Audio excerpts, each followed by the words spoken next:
There's a road east of Deir ez-Zor where nothing important is supposed to happen. It runs through flat desert, past burned-out petrol stations and villages that have been fought over so many times no one bothers to repaint the signs. On a Tuesday morning in the second week of an operation window, no one outside a single windowless room in Tel Aviv knew existed. A fruit truck was parked in a lay-by beside one of those burned petrol stations. Blue paint, faded to almost gray. Wooden crates on the back stacked with oranges and pomegranates and boxes of dates. A driver in his mid-40s with a sun-lined face and a cheap plastic watch. He was not a fruit seller. He was a Mossad operative who had been living inside this cover for 9 weeks, and underneath the crates behind the cab of his truck, welded into a compartment no casual search would find, was a loitering munition with folding wings and a warhead sized precisely to defeat the armor of an IRGC SUV. We will call him Yaron. That is not his name. The name does not matter. What matters is that in 11 minutes he was going to make a decision he had not been trained to make, and that decision would nearly kill him. Before we go further, here is something for you, because you clearly cannot get enough of stories like these. We put together a limited edition ebook, a collection of real operations, where a single machine, a single man, and a single decision decided whether a target lived or died. The improvised platforms, the operatives left holding devices they did not fully understand, the strikes that succeeded, and the ones that came apart in the final seconds. These are the cases that never reached a briefing room outside the service. If this is the world you cannot look away from, this book is where it lives. Scan the QR code on the screen to grab your copy, or click the link in the description. Then stay with us, because this story is just getting started. Yaron had crossed into Syria along a route Mossad had used before. He had built a real supply chain. He bought fruit from a real wholesaler in Deir ez-Zor. He sold it to real customers in real villages along the Euphrates. He had a set of small debts and small favors that made him invisible, and he had a truck that was, on every day except this one, exactly what it looked like. The compartment behind the cab had been installed in Cyprus. The rail system that would launch the munition was hidden beneath a false floor. The trigger was a switch under the dashboard, disguised as part of the wiring for the truck's rear lights. Yaron had been shown the switch exactly twice in a safe house outside Nicosia 3 months before the operation. He had been told to flip it only on command and never on his own initiative. He had been told something else in that safe house, and this is the detail that will matter later. He had been told that if anything went wrong on the day of the strike, he was not to drive the truck out of the area. He was to leave it and walk. The instruction had been given without explanation. Yaron had assumed the reason was that the truck itself would be described by witnesses. The reason was not that. The reason was that the compartment contained a small self-destruct charge on a timer, and the timer would begin the moment the munition launched, and it had been set based on a planning assumption about how far and how fast Yaron would drive. He did not know this. No one had told him. In 9 weeks in Syria he had never asked, because he had been trained not to ask questions whose answers he did not need. The target of the operation was a man the analysts in Tel Aviv had listed under a code name that translated roughly to Ledger. His real name is not the point. His function is.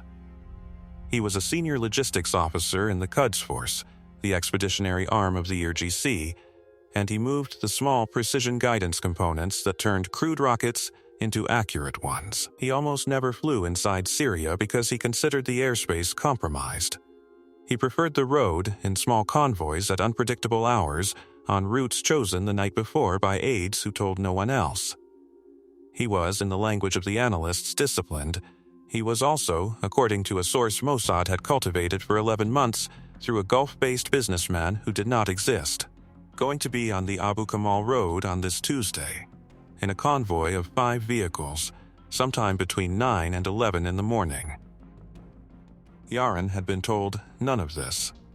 He had been told only that a convoy would pass through a specific stretch of road, that his job was to be in position by 7, and that the launch decision would not be his. He would receive one word in his earpiece. When he heard the word, he would flip the switch. The controller who would give him that word was sitting more than 1,000 kilometers away, in a room with no windows and 2 screens, and a coffee that would go cold within 20 minutes. Her call sign for the day was Kite. She had flown drones over 3 different countries in her career and had never lost one. She had memorized the license plates of the 3 SUVs in the expected convoy. She had memorized the profile of the rear escort vehicle. She had memorized the way Ledger walked, from a single piece of footage lifted from a wedding video in Tehran 2 years earlier. If he stepped out of any vehicle during the engagement window, she would recognize him from the limp in his right leg alone. There were 2 people in the operation who could see what was happening. Kite in her windowless room, and Yaron in the cab of his truck. Kite could see the sky. Yaron could see the road. Neither of them could see the other. And neither of them could see the third element of the operation, which was a source in the Syrian border trade whose information had been quietly failing for the past 48 hours in ways no one had yet noticed. At 6:40 in the morning, Yaron pulled the truck into the lay-by beside the burned petrol station. He got out, he stretched. He opened the hood of the truck as if checking the engine, and he lit a cigarette he did not smoke. This was the signal. Somewhere far away, a photograph refreshed on a screen, and Kite understood that the platform was in position. Yaron leaned against the front of the truck and watched the road. There was very little traffic at that hour. A pickup went past heading west. A boy on a donkey came out of the village of Al Mayadeen, a kilometer to the south, and stopped at a tea stall on the far side of the road. The boy waved. Yaron waved back. He had bought tea from the boy twice a week for 6 weeks. The boy was going to remember him. Yaron had accepted this in the planning phase. Every human contact a covert operative makes in a foreign country is a potential witness, and the calculation had been that the boy's memory was a smaller risk than the alternative, which was to arrive at the lay-by cold and be seen loitering without an established reason. He had chosen the route through Al Mayadeen deliberately because the boy would confirm, if asked, that Yaron was a regular. What Yaron did not know, and could not have known, was that the boy's uncle was a low-ranking officer in the local Syrian military intelligence branch, and that the boy sometimes talked to his uncle about the men he saw on the road. At 6:52 in Tel Aviv, the source's information began to fail. A second collection stream, one Mossad ran independently through a satellite pass over the border region, flagged a heat signature that did not match the expected convoy composition. There were 4 vehicles moving west toward the crossroads, not 5. The flatbed truck that had been assumed to be a cargo vehicle was missing. The analysts paused. The absence could mean the convoy had split, which would be normal. It could mean the source's information had been partially wrong, which would be less normal. Or it could mean something the room was not yet willing to name, which was that someone inside the IRC had begun to suspect the convoy's movements were being watched, and had changed the composition deliberately to see what happened. Kite was told none of this. She was told only that the convoy composition had been revised and that she should acquire and identify each vehicle individually before authorizing engagement. She acknowledged. She did not ask why. In her chair in her windowless room, she adjusted her headset and waited for the first vehicle to appear on the horizon of her screen. And in the cab of a blue fruit truck parked beside a burned petrol station on a road east of Deir ez-Zor, Yaron rested his hand on the switch under the dashboard, and did not know that the boy at the tea stall was watching him a little more closely than he had on any previous morning. At 7:14, Yaron got back into the cab of the truck. The boy at the tea stall had gone inside. The road was quiet. He rested his hand on the switch under the dashboard and waited. At 7:21, the word came through his earpiece. A single syllable, flat, without inflection. He flipped the switch. The munition came out of the truck bed with a soft mechanical cough. The rail tilted. The folding wings snapped open. The small electric motor engaged. and the aircraft climbed out of a hidden slot beneath the fruit crates. Yaron did not turn around to watch. He had been trained not to. He heard the sound, felt the truck rock slightly on its suspension, and kept his eyes on the road ahead. In the wing mirror, he saw a brief shadow rise against the pale sky and then vanish into it. More than 1,000 kilometers away, Kite had the munition. The image on her left screen was a slightly distorted circle of Syrian desert, dust the color of old paper, the road running through it like a black seam. On her right screen, a map showed the convoy's projected position, drawn from the satellite data. The two would converge in approximately 18 minutes. At 7:28, the first thing went wrong. The image on Kite's left screen flickered. It did not cut out. It flickered in a specific pattern she had seen once before during a test flight over the Negev and never during a live operation. It was the signature of local electromagnetic interference. Something on the ground, within a few kilometers of the munition, was broadcasting on a frequency close enough to the control link to degrade it. She recognized what it was almost immediately. It was not jamming. It was not deliberate. It was almost certainly a Syrian military radar site running an old Russian system that had been poorly maintained and was leaking harmonics across half the spectrum. She had read about the site in a briefing document 6 months earlier. The document had assessed it as inoperative. The document had been wrong. Kite reported it. The response from the operations room in Tel Aviv came back within seconds and was not the response she had expected. Continue. Adjust. Do not abort. She adjusted. She raised the munition's altitude by 300 meters to reduce line of sight to the ground source. The flicker eased. It did not go away. She had lost approximately 4 minutes of endurance to the climb, and the climb had taken the munition higher than the planned orbit, which meant that when the moment for the terminal dive came, she would have less energy to spend on maneuver and more distance to cover. The senior officer in the operations room was aware of this. He did not say it aloud. There is a discipline in those rooms about not naming risks that everyone in the room already understands. The discipline exists because naming them slows decisions, and decisions in that room are always made with less information than anyone would like. He watched the endurance counter drop and said nothing. At 7:36, the convoy came into view on Kite's Seeker. There were 4 vehicles. She counted them. She identified the 3 SUVs by their plates and roof configurations. She confirmed the rear escort. The flatbed truck was not there. She reported this and asked for permission to engage. Permission was not granted. She was told to observe, identify ledger if possible, and hold. This was the second thing that went wrong, though no one in the operations room recognized it as such at the time. The delay in authorization was procedurally correct. It was also expensive. The munition was already down to 63 minutes of endurance. It had been intended to have 75 at this point in the mission. The interference climb had cost it 4. The identification hold would cost it more. Kite watched the convoy through the Seeker. The vehicles were moving at a steady 60 kilometers per hour. They were spaced with the discipline of professionals. The lead SUV was almost certainly a screen carrying security personnel. The rear SUV was almost certainly a rear guard. Ledger, if he was present, would be in the middle vehicle, but she could not confirm this without visual identification of the man himself, and the vehicle's windows were dark, and the vehicles were not stopping. In the operations room, an analyst raised a hand. He was one of the junior members of the team, and he had been staring at his own screen for the past 2 minutes without speaking. When he raised his hand, the senior officer looked at him with the particular impatience that senior officers reserve for junior analysts who interrupt operations.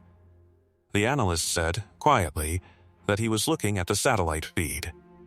He said that the flatbed truck was not simply missing. He said the flatbed truck had never been part of the convoy that morning. The satellite pass from the previous evening, which had been the basis for the source's information about the convoy composition, showed the flatbed being loaded at a depot near Deir ez-Zor at approximately 11 the previous night. But a second pass, which had come in overnight and had not been reviewed until 8 minutes ago, showed the flatbed being unloaded at the same depot at 3 in the morning and driven to a different building. The convoy had never been going to include the flatbed. The source's information had been correct as of yesterday evening. It had been overtaken by events overnight, and no one had briefed the change to Kite because no one had noticed the change until now. The senior officer took this in. He did not visibly react. But something in the room shifted. The convoy on Kite's screen was no longer the convoy the operation had been designed against. It was a different convoy, moving on the same road at the same time, and the question of whether Ledger was in it had just become a genuinely open question. Someone else in the room, an older woman who had been reading the same satellite pass, said aloud what the junior analyst had not said. If the composition had changed overnight, it was possible the personnel had also changed. It was possible Ledger had moved to a different vehicle in a different convoy on a different road. It was possible he was not on the Abu Kamal road at all this morning. There was a silence in the operations room that lasted approximately 4 seconds. In those 4 seconds, the senior officer made a calculation. He did not share the calculation. He weighed the endurance of the munition against the certainty of the intelligence, against the possibility that they were about to strike 3 SUVs full of mid-level IRG personnel who were not the target, and whose deaths would cost them the source, cost them the platform, and cost them the operational window they had spent 11 months building. He said, into his own headset, that the operation was under review. He told Kite to hold the munition on its current orbit and to continue observation. He told her not to engage without a direct order from him personally. Kite acknowledged.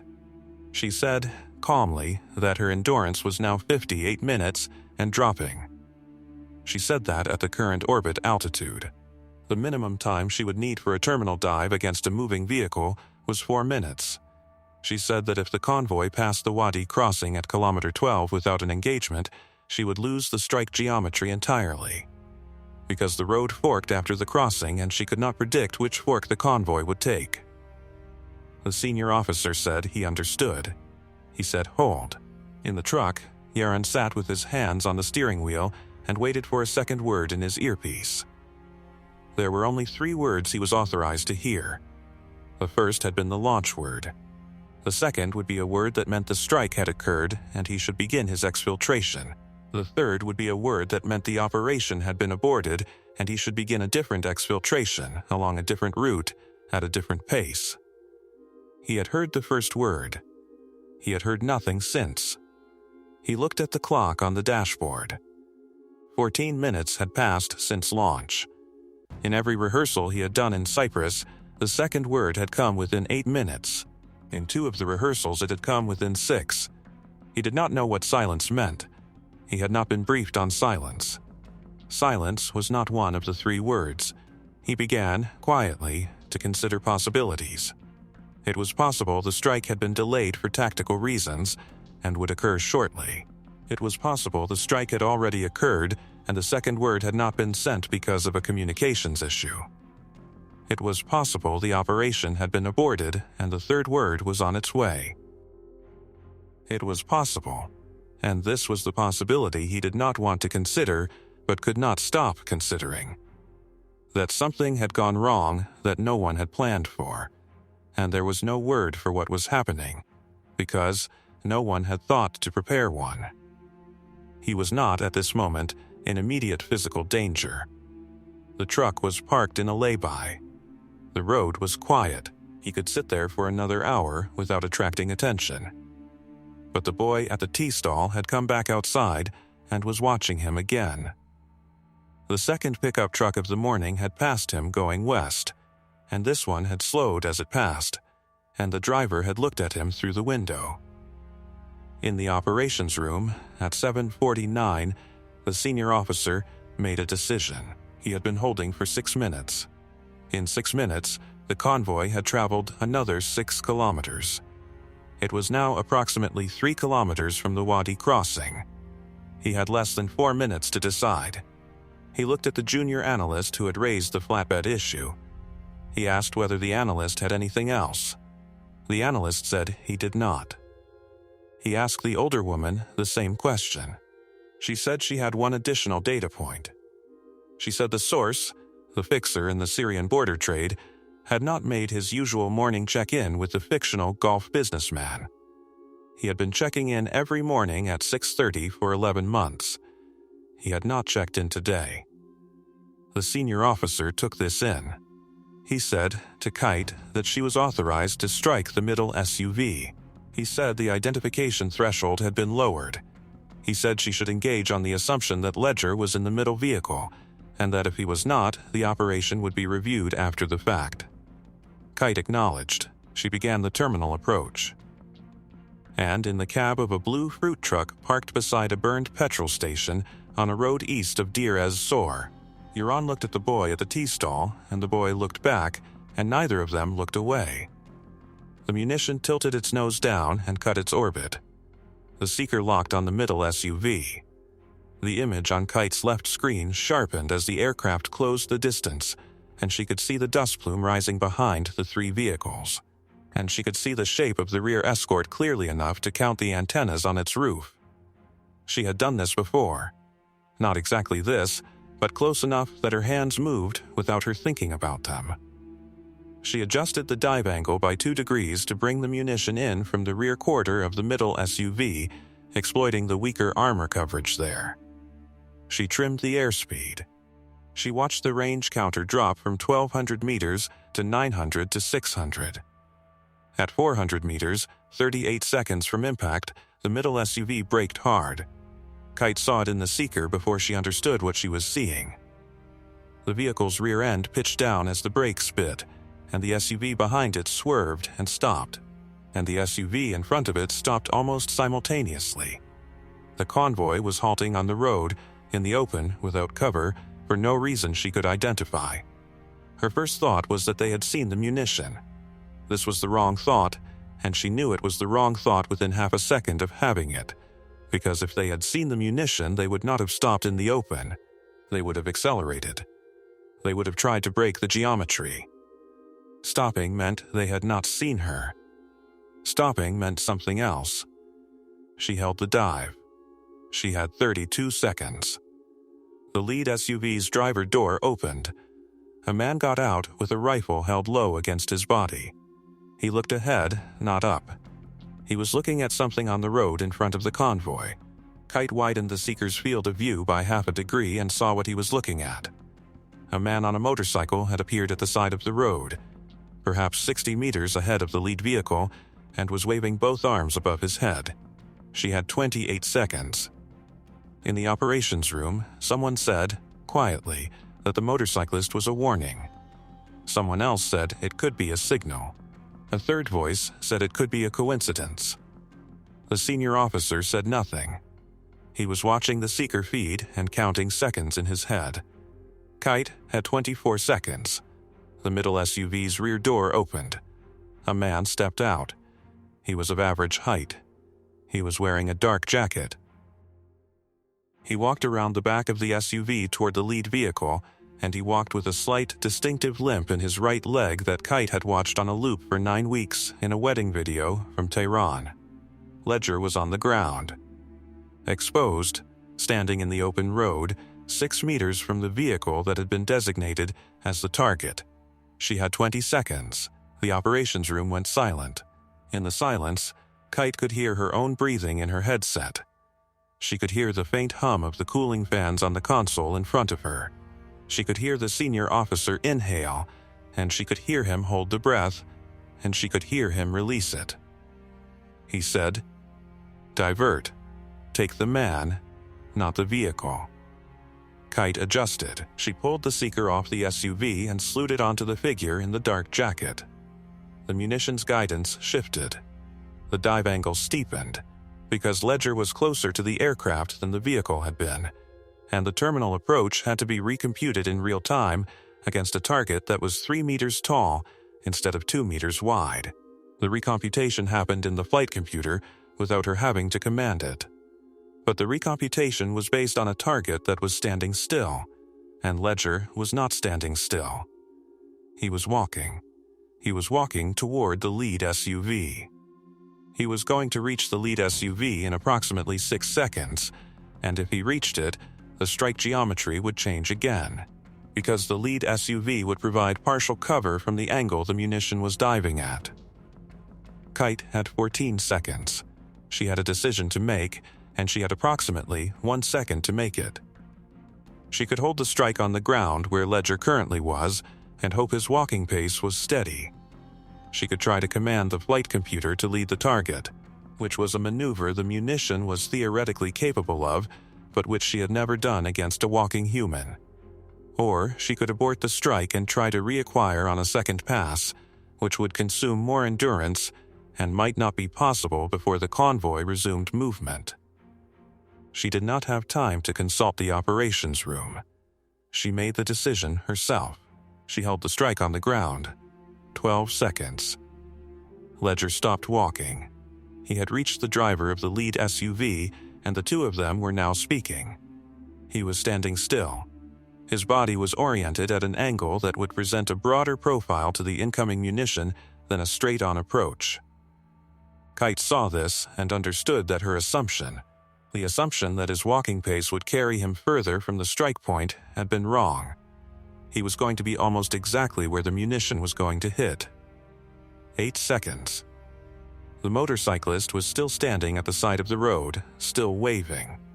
Kite could see him at the edge of the seeker frame. He was perhaps 12 meters from Ledger.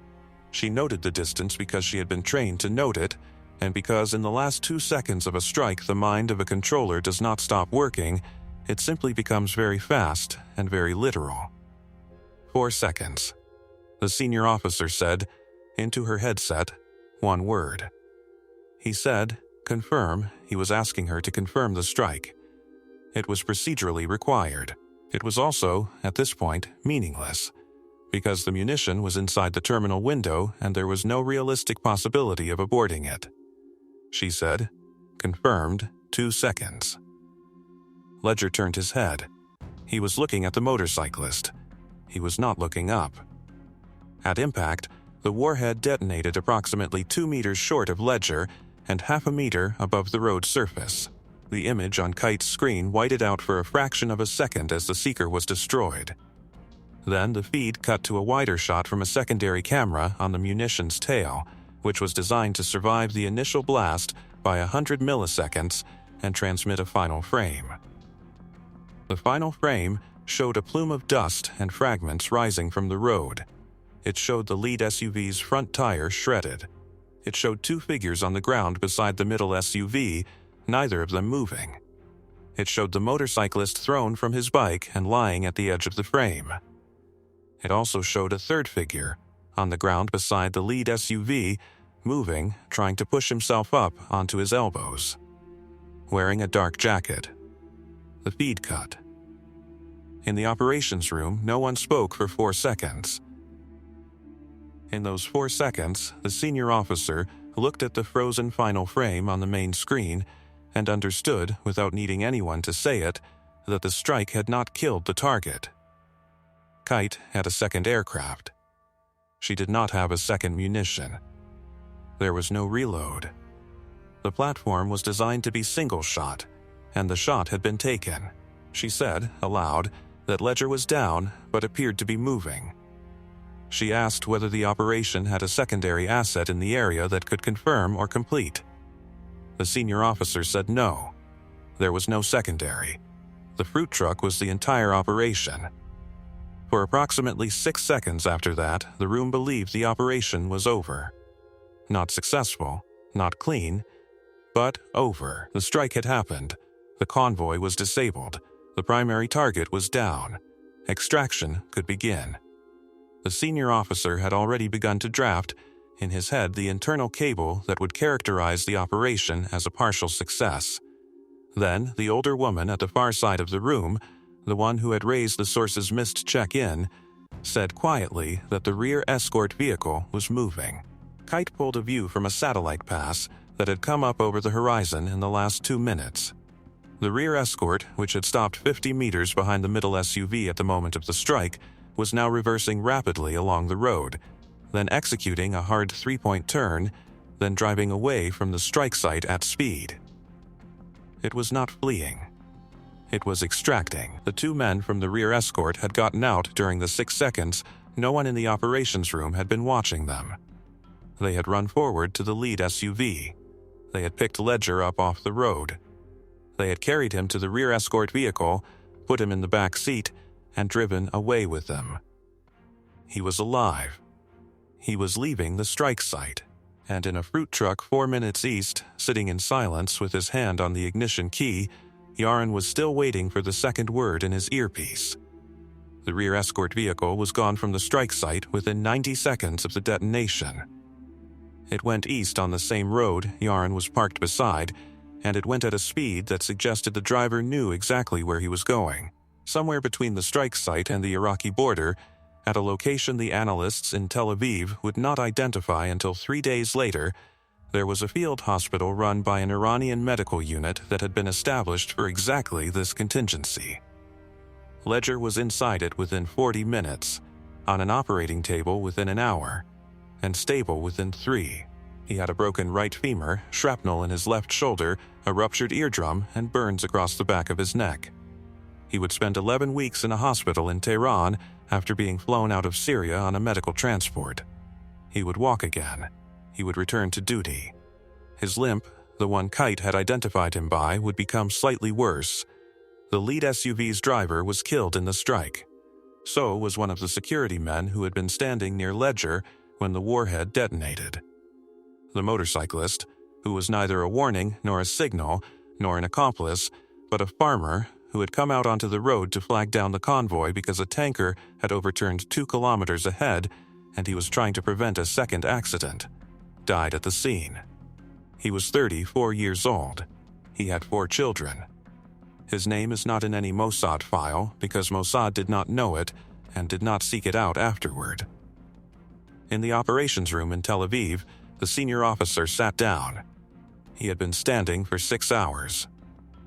He asked, quietly, for the endurance status on the munition. Kite told him she had ditched the aircraft in a dry riverbed 20 kilometers south of the strike site once the target had left the engagement zone.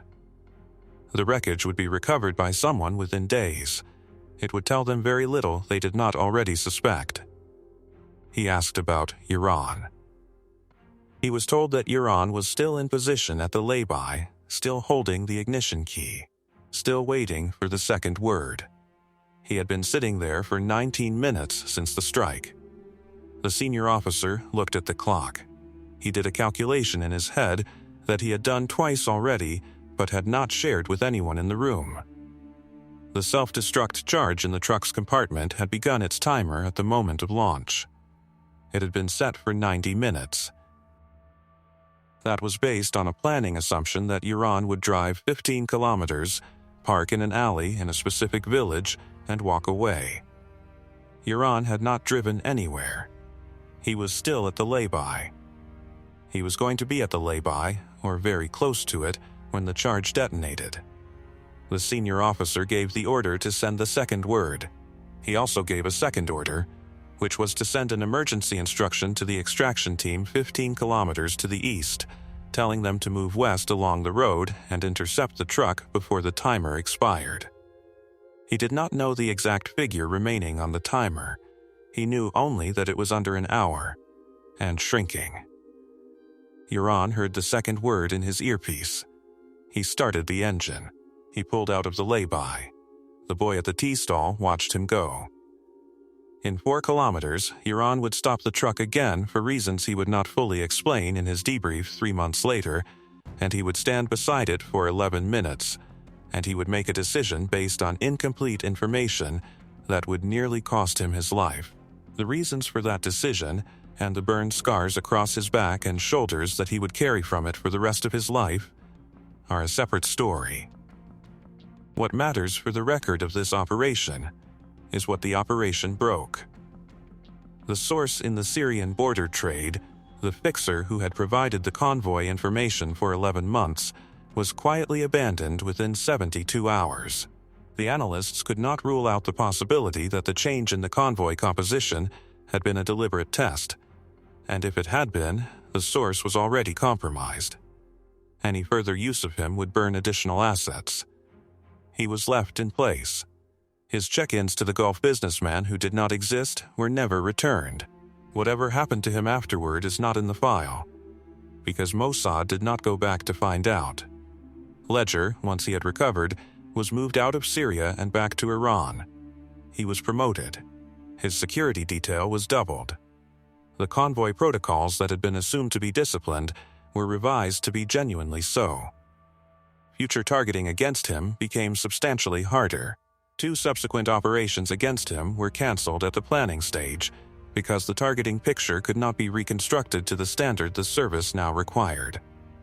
The technique, the loitering munition hidden inside a mobile civilian platform, did not disappear.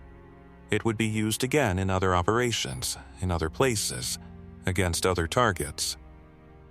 Some of those operations would succeed, but the specific version of the technique that had been developed for this operation, the fruit truck with the false floor and the 90-minute timer that assumed the driver would drive, was retired. The service concluded that any timer set against a planning assumption was a timer set against a fiction. Future versions of the platform would use command-initiated destruction only. The engineer in Cyprus who had designed the timer would be quietly reassigned. He had not made a technical error.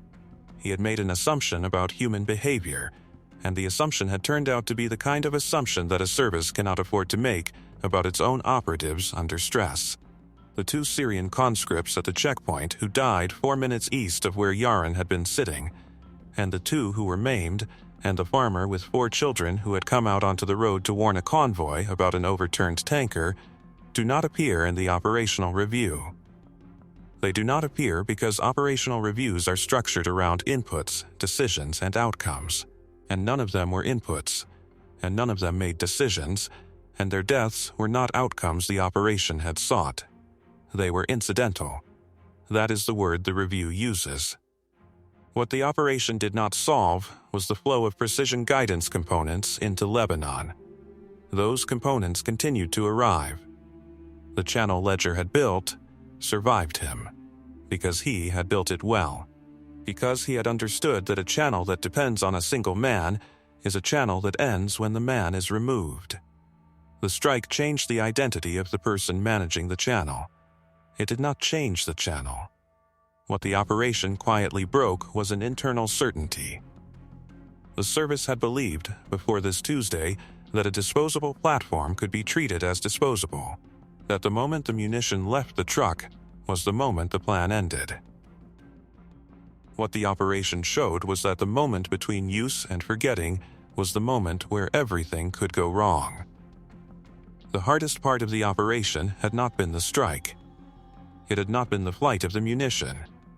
It had been the 11 minutes a man had stood beside a burned petrol station in the Syrian desert, making decisions he had not been trained to make, while a device he did not know about counted down toward a fire that would nearly kill him. That is what the fruit truck cost, not the target. The assumption that the operator was the least fragile part of the machine. Operations like this one are not built from scratch. The fruit truck did not begin with the fruit truck. It began with a lineage of targeted killings stretching back decades, each one refining the infrastructure that made the next one possible, each one leaving behind a lesson that the service either learned or paid for a second time. That targeting infrastructure, the case files that built it, and the operations that shaped it, is not in any public archive. Some of it is in the ebook we put together, linked in the description below.